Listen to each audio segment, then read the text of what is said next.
Қайырлы күн, қазақ елі. Бүгін алматылық қоғам белсенділері бір уақыт табиғат аясына шығып демалып жатыр.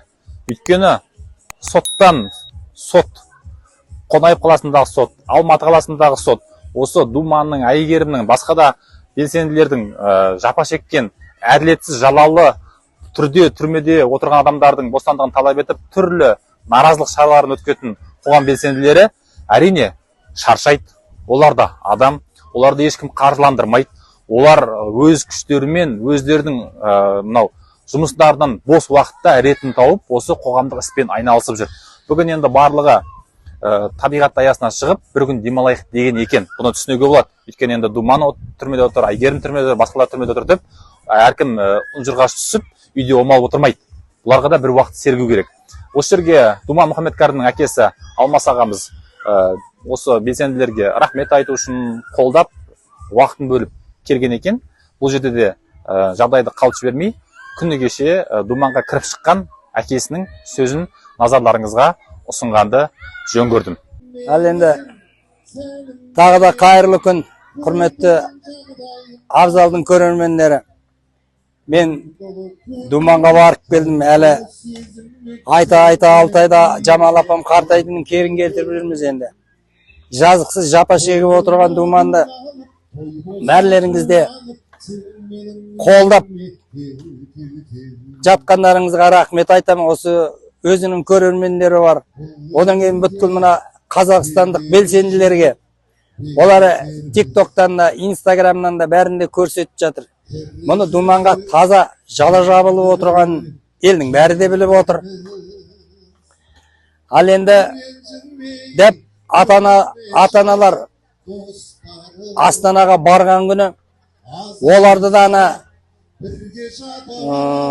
Дом министерствоға кіргізбей бәрін қара киім жамылған собырдың адамдары кеп қолдарын бұрап, олар ата-анадан тумағандай болып тұр. Өйткені бұл біздің ұры жүйенің халықтан жасыратын бар да, әйтпесе олар халықтан неге қорқады? Демократиялық зайырлы мемлекет біз дейді. Халықпенен тіл табысып, сөйлеспей ме? Бұлар өздері бір мемлекет. Халық өзімен өзі. Ал енді сөздеріне қарап отырсаң, халық деген тобыр, кім не айтса соның соңынан ере береді дейді. Жоқ, қателесесіздер. Халық тобыр емес. Халықтың көзі ашылған. Мына европалық, америкалықтар, голландиялықтар қалай өмір сүріп жатыр, шетелдегілер. Қазір өздерің жамандайсыңдар соны. Осы ауыз бастарын қисаймай, ойбай шетелдіктер бәлем болып жатыр, түген болып жатыр деп. Әсіресе мына орыс пропагандасы. Бірақ өздерінің балалары да, өздері де сол шетелге барып демалады. Неге? Біздің Қазақстанда жер аз бекен сондай. Содан кейін сол ата-аналардың барған күні, ата-аналарды кіргізбей, депутаттармен кездеспей, қолдарын бұрап, сақалдарынан сүйреп жүрген кезде, мына жақта түрмеде Думанға да қысымды күшейтті. Тыңдап отырған қолындағы радиосын тартып алды. Болмайды бұл деп. Ал алдында оның бәрін кіргізген. Ендігіп аяқ астынан болмайтын болып қалды. Содан Думанға шай ішіп жүрген шайнегі де пиала еді. Олар да болмайды. Сонымен оның бәрін Думан қайтарып берді. Қазір онынан бастап ол өзінің әділеттік іздеп, еріксіз қолындағы ең соңғы қаруын деп ойлайды о да. Бізде енді соған келтіреміз, өйткені ол аштық жариялап жатыр. Тағы да басқа бұл мемлекетте еститін құлақ, тыңдайтын құлақ болмай тұр. Сондықтан да ол өзінің келіспеушілігін осыларға өстіп жеткізіп отыр. Бірақ оны тыңдай қоятын ешкім жоқ болып тұр. Содан кейін тағы да бір айта кететін жағдай, бұлар сот жабық өткізіп отыр. Неліктен жабық өткізіп отыр? Өйткені бұлардың қоятын, тағатын айып, қоятын кінәлері жоқ Думанға. Думан айтса, тек қана шындықты айтты. Ол Әбіләзовпен сөйлессе, Әбіләзовпен кім сөйлеспей жатыр? О да бір көзі ашық қазақтың азаматы, неге сөйлеспеске? Оған ақша ұрлады деп жала жапты. Соның ара жігін ажыратып, Думан. Осы өзіміздің қазақ қоғамына, әсіресе қазақ тілді аудиториясына өзінің қарапайым тілімен жеткізді. Соған байланысты оған нақақ жала жауып, сен қаржыландырдың, бәлен істедің, түген істедің деген айып тағып отыр. Ал енді ол 280 адамнан 28 адамды бұлар куәлікке тартқан болады. Олардың бірде-біреуі ақша аударғанымыз жоқ. Думанды танысақ біз Инстаграмнан, әлеуметтік желіден таныдық деді. Расында да қазір Гуглда ашсаңыз, Думан деп жазсаңыз болды. Думан Мұхаммедкәрім туралы ақпараттар, азаттығы бар. Қаумен Райтуовичтің жазғандары бар, түгелі шығады. Мұны жаңада айттым ғой, Қаумен Райтуович деп. Халықаралық ұйым мұны саяси тұтқын ретінде кіргізіп қойған. Қазақстанда әлгі айтады ғой, саяси тұтқын жоқ деп. Ал саяси тұтқын, 28 саяси тұтқын бар екен бізде. Думан бастаған, Әйгерім қоштаған, оның үстінде қаншамаларының мен аты жөндері ойымда тұрған жоқ. Солардың бәрі, мына кейінгі 11 қаңтаршы 20 мың террористі таба алмай солардың бәрін соттап отыр. Енді тағы да бір айта кететін жағдай, Думанды баяғы келісімге кесе дегенде қылып отыр. Думан келісімге келмейді. Неліктен келісімге келу керек? Ол айтса шындықты ғана айтты. Президенттің өзіне тікелей сөйлеген жалғыз қазақ болып тұр бұл. Шындықты бетін айтып, сен шыққан қарапайым халықты қырып тастадың деп істеген ісін бетіне басты. Сондықтан да мұның қасындағы жандай шаптары бастап, өзі қоштап, Думанды соттаймыз деп отыр. Ал енді Думанға жан-жақтан осы қазақ еліне мына қолдау болмайтын болса, мұны баяғыда Марат Жыланбаев құсат, өтірік жала жауып соттар еді.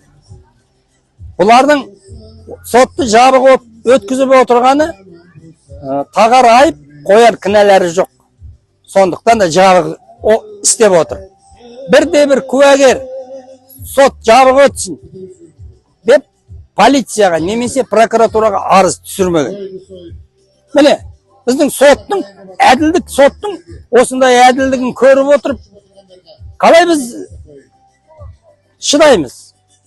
Ала түрмеде жатқан Думан тұрғыр, біз шыдай алмай жүрміз міне.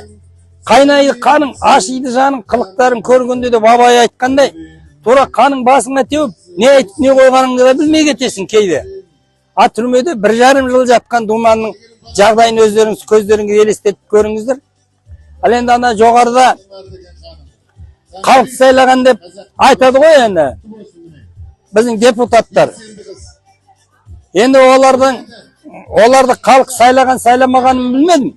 Мен өзім депутаттыққа түскендерге дауыс берген жоқпын. Берсем, Думан түскенде Думанға ғана бергем. Президентті мен сайлаған жоқпын. Оған ешкімде барған жоқ. Алматы облысы бойынша 32%.